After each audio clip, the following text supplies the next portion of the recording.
Okay, this function generator is actually a sweep function generator, and so what I've got it now, I've got it set to a bottom end frequency of 1 kilohertz, and I've got the top end of the sweep set to 3 kilohertz, and then I'm going to trigger the sweep by pushing this little button, and you'll see what the frequency does on the top trace here, our standard monitor for the frequency.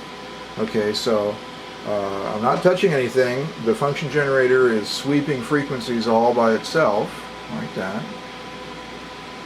And you can see the same thing happening on the Fluke.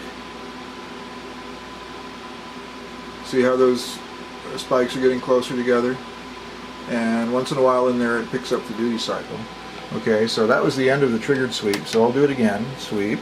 And what we're looking for, of course, is any change in the height of this trace or the height of those peaks, because if there is a resonant phenomenon happening between these frequencies, as the frequency passes through that resonance during a sweep, we'll see increases or decreases in that picture. Okay, so I'm going to trigger the sweep again, and on this magnification I have to kind of catch it with the time offset there. Okay, so we're sweeping from 1 kilohertz to 3 kilohertz at this short 3.5% duty cycle. Okay, now if I don't see any resonance through a couple of sweeps like that, then what I can do is go back to continuous, and we can increase the duty cycle a little bit. Now I have it on continuous sweep, so it'll just reset after each sweep, and we'll catch that signal on here. Whoops, there it goes. It's a little bit longer duty cycle, and if there was a resonance in there, we would see some change in the peak, and there it's stopped, and now it's sweeping again, so we have to catch it. There we go. Okay, so now you can go to a little bit more different duty cycle, a little bit longer maybe, and let it sweep and look for any changes in the amplitude of that signal or the differences in the spikes. Okay, so you can do this to your silly little heart's content, and I haven't been able to find anything that looks like a resonance in this circuit using this technique at the frequency range that seems reasonable to me.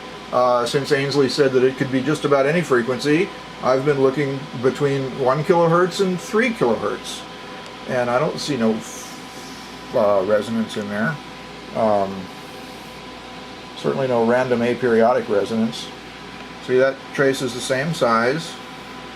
So I'm sweeping frequencies, and I'm after every sweep or every second sweep, I change the duty cycle a little bit, right? Okay, and then I sweep along, and what I'm doing is I'm looking once again for any resonances that would show up as changes in the size of those peaks there, right? And on the fluoroscope, same little old things going on. And look, with all this messing around that I've been doing, we're up to 50 degrees on the load. And of course, we're running at a high duty cycle there. Okay. And look at that light glowing brightly. And if I switch to that, woohoo, now it goes even brighter. And of course, now we're not sweeping anymore. We're just on the 555, which we know already is producing the wrong duty cycle. So that's how you use a sweep function generator to look for resonances. I'm sorry I couldn't show you any. There just don't seem to be any to show.